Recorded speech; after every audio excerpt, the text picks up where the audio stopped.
This is John. I'm describing how I work step 11 of the 12 steps incorrectly. My only proof I did it incorrectly is that I did not get sober, so I don't think I worked that step correctly the first time I worked it. Step 11 says, sought through prayer and meditation to improve our conscious contact with God and to seek His will for us and the power to carry that out. Now, I'm saying that from memory, so I think the wording may be a little bit off, but that's the correct parts of the step. The first time I worked step 11, I was not sober and unfortunately was not really receiving any help, didn't make progress.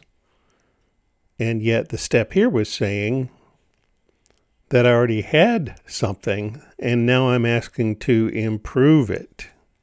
So I'm going to improve something that I don't have, conscious contact with God.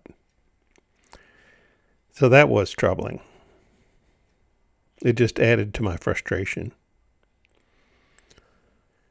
And neither did I have the willingness to carry out His will, since I didn't know His will.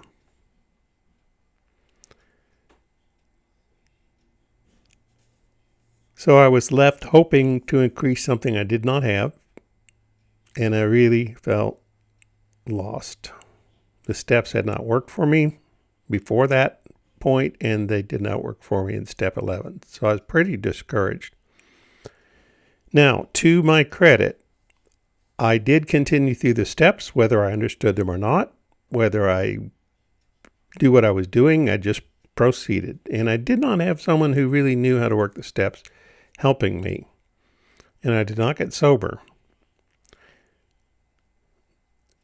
It is what it is, but it is kind of sad that here was a step again saying, great, I'll do even more of what I did before, when I really had the feeling I had done nothing. Now, the second time I worked the steps, it was after I had learned more about 12-step work in general. I had heard from long sober people who had worked the steps, and I kind of picked up the approach that they used. For example, they were very sincere. They were very truth-facing. They were very courageous when it came to simply telling the truth, even if sometimes the truth was difficult. So that was my first exposure to that. And when they talked about a step, they really were talking about the ideas that the step embodied, not just the words on paper. They didn't do like me and just read the step and say, okay, whatever, sounds good, move on. No, it was important that I do my best to fully take in the step and do what it says. So, through daily prayer and meditation, I would say I'm not a good example. And I'm sorry, it doesn't say daily, it just says through prayer and meditation. A lot of people do try to make a daily habit of praying and meditating, but that's not what the step says. Regardless, I did develop a prayer and meditation life the second time through. I think what helped me do that was when I heard a speaker at a national conference share that for them, praying is talking to God, and listening is listening to God. Now, I want to just say, to my credit, from the time I got into the 12-step program, I did pray. Everything that I wished had been true was falling apart. and I was in really bad shape.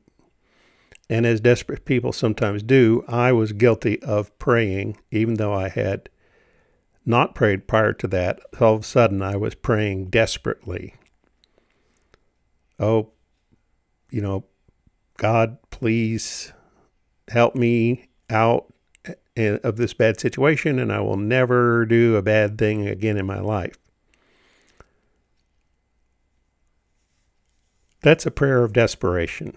Very little sincerity in it. But that's how I was praying. It's the only praying I could offer. I don't judge anyone for their prayers. Prayer is very helpful. Just mine were not giving me much sobriety at all. And now that I see they were mostly just fear, rather than reaching towards the creator of all things in a positive way, I now can see I was trying to avoid negative things. I was trying to avoid negative consequences. And I saw prayer as an escape. I hope you can understand the difference. For me, there was nothing uplifting about that kind of prayer. It was just a prayer of desperation. So, when I did come back through the second time to work the steps, I heard someone say at a national 12-step convention, someone said in a talk, you know what? When I pray, I think of that as talking to God. Okay. Speaking to God, asking God. But I think of meditation as listening for the response. I'd never heard of that before, and that was very meaningful to me. I don't know why. Prayer and meditation had always seemed like very vague ideas to me. People would say, do pray, do meditate, but I never really felt it. I never understood the value of it. But when it became more personal, it became, if I have something to say to my Creator, say it in a prayer. I mean, that just makes sense to me. It made sense that I was talking to God. But then there is a second half to that. Just like if I was talking to anyone who I cared about, I also want to hear from them. I want to listen. And so the speaker who said prayer is talking and meditation is listening said something that was very useful to me. Because from that time forward, if I prayed, get me out of this situation, I'll never do the wrong thing ever again, that was a desperation prayer. But now I had to stop and listen to the response to that. And I could just imagine if I heard my Creator respond to that. I think the answer would be, in light of your desperate prayer, you sound scared. You sound really scared. You sound desperate. You sound like you're trying to bargain with me.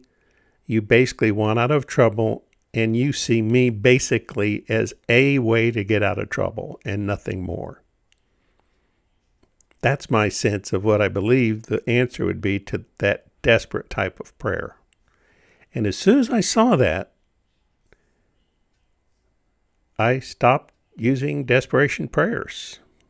I could see they were not right for me. My prayers changed. And they started to look more like what's in the second half of this step 11 prayer. When I started saying, God, what is your will for me? I'm not demanding anything from you. Would you please show me what your will is for me? And if God shows me his will, I need the power to carry that out. I'm not going to suggest things. I'm just going to sincerely ask. I will have faith that if I'm willing to sincerely ask, what is your will? That the creator of all things is perfectly willing to share the answer with me. And if I'm willing to be quiet and listen in meditation, that creates a very special time and space for me to receive the answer to my prayer, whatever it is that God may want to give me.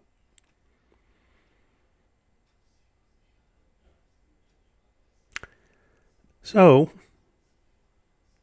the second time I went through the 12 steps and reached step 11, I think I was doing it correctly because I did get sober. And again, there are many good different ways to work the steps. Just my personal experience was that now I could see the usefulness of step 11.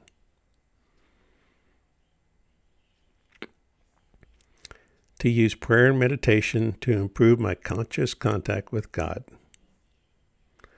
There's a lot behind that in what I just said. Improving my conscious contact with God means I'm speaking to him as I might to a dear, beloved friend. And I will think before I simply blurt out, hey, you, here's what I need from you. I need it now. Or, hey, I'm in trouble. I want you to bail me out of trouble. I no longer pray like that. I try to make conscious contact with God, fully conscious that often the things I'm asking him to save me from are things I did to myself. I got myself into those problems. And so demanding that God help me solve those problems is a little silly because I'm the one that created those problems. I could have simply kept myself out of those problems and wouldn't be asking God for that. So I just need to be a better functioning person.